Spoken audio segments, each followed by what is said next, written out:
for today's video nga, dahil maraming tatanong tungkol sa update ng aking rhinoplasty journey, so ito na, gagawin ko na and i-edit ko na yung video para sa inyo.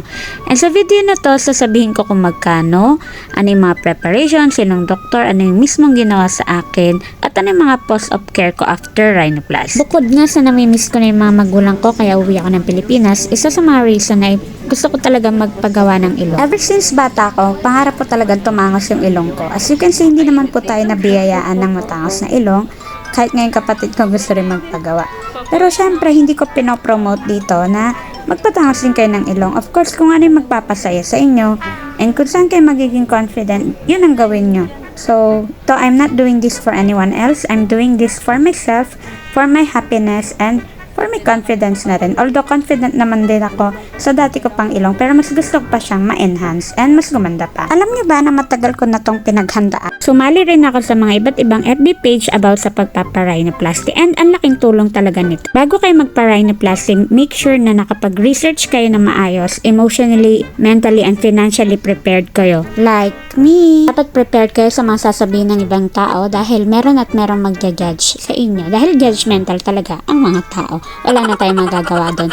Pero if you want to make your life happy, dapat wala kang pakialam sa sasabihin ng ibang tao. So, ayun na nga mga kabayan, dumayo pa ako sa Pampanga para lang puntahan yung napili kong doktor. And of course, sinamahan ako ng napaka-supportive kong asawa. Thank you, be. And dito nga yung doktor na gumawa sa akin. So, pwede nyo puntahan yung page niya para makita nyo rin yung mga gawa niya. Mas pinili ko talaga yung ENT na doktor ang gagawa sa akin dahil feeling ko mas safe ako sa kamay nila. Dahil nga, meron po akong asthma. And hindi ako nagkamali sa doktor na pinili ko bukod sa professional siya, magaling, ay napakabait pa talaga, napaka-approachable. Hindi ka mahihiya na magtanong sa kanya even pagkatapos ng iyong operation. And this is it, Pansit. Ayan, nagising na po tayo. Today is the day na maoperahan na ako for rhinoplasty. Today is December 7, yan yung operation date ko. So, hindi na ako kumain 6 hours prior to operation. And sinabihan na rin ako na hindi dapat ako mag-makeup pag pupunta ako sa hospital. Nga pala sa hospital ginawa yung aking operation dahil nga for my safety na rin because I have asthma as I have told you kanina. Ayan, so wala na po akong makeup. And dapat yung damit mo rin yung madali lang matanggal. So, de-botones po yan. Ayan, para hindi sasanggi sa ilong nyo after operation. Dapat may ready na rin kayo mga pang hot compress and of course, yung pang cold compress na rin. So, ito yung mga nabili ko. Sa Kuwait pa lang nabili ko na yung mga yan. So, ayan nga, nakarating na tayo sa hospital. Ayan, inaayos ko na lang yung sa PhilHealth ko dahil nga sa hospital ginawa. So, malaking tulong na may PhilHealth ako para makalesen doon sa babayaran sa hospital.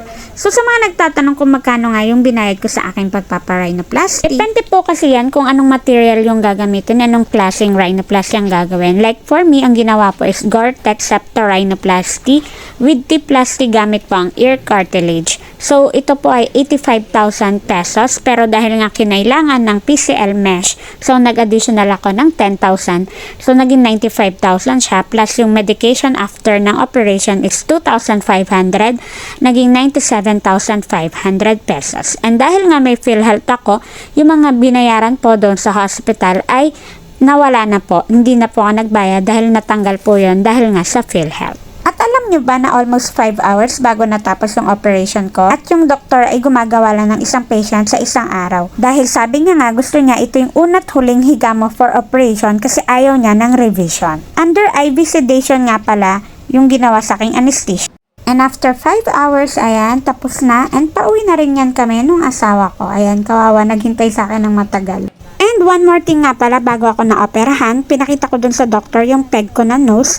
And sinabi ko rin sa kanya na gusto ko matangos pero hindi OA, yung natural pa rin tignan. So, ayoko nang sobrang drastic yung changes nga. Natural na matangos. Linrawingan nila. At ayan, inuwi ko pa nga yung 1 kilong na tapis sa ilong ko. Pagkawi ko nga, ayan, nagsimula na akong mag-cold compress for 2 days. After 2 days, hot compress na tayo. So, ipapakita ko sa video na to yung second day until the last day bago tanggalin yung suture and yung cast ng ilong ko. As you can see, hindi ako masyadong namaga. Yung ika-third day lang, medyo barado yung ilong ko. And yung ika-fourth until the last day, doon medyo namagalang onti yung pisngi ko pero wala akong bruising. I don't know kung depende ba yan dahil sa doktor or depende dun sa healing ng katawan ko. So, yun. I'm so happy dahil nga hindi ko naranasan maging panda. Ayan. At nakaka-aura-aura pa. Hanggang sa pinakahuli. Huling araw bago matanggal yung cast and yung suture. So, ito na nga yung araw na tinanggal na yung suture and cast. Ayan. And ganun pala yung feeling, no? So, dapat i-ready nyo rin talaga yung sarili nyo. Kasi medyo malulungkot pala kayo dahil parang medyo nag-iba yung mukha nyo. Tapos, feeling mo para ka mangkukulam kasi mataas yung sa bridge mo, hindi ka sanay. At yung labi mo nakalubog, hindi mo masyadong angat yung labi mo. Doon ako medyo natatawa sa sarili ko. And kahit ganun yung nafe-feel ko dahil nga mentally, emotionally prepared ako, alam kong huhupa pa dahil namamaga pa, so I trust the process. Ayan, mag-iiba pa to dahil sabi nga nila, para mag-settle yung nose mo, kailangan maghintay ka ng 6 months to 1 year. So yung nakikita nyo ngayon, hindi pa yan yung final.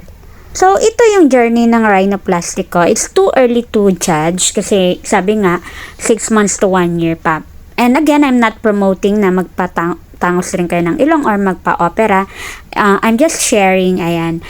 This is my way of loving myself. So, yun. Kung may balak kayong magpa-rhinoplasty like me, so wag niyong kalimutang mag-search talaga and mag-pray kayo kung ito ba talaga yung gusto ng heart ninyo. Kasi ako, pinag-pray ko ito and ito talaga yung gusto ko.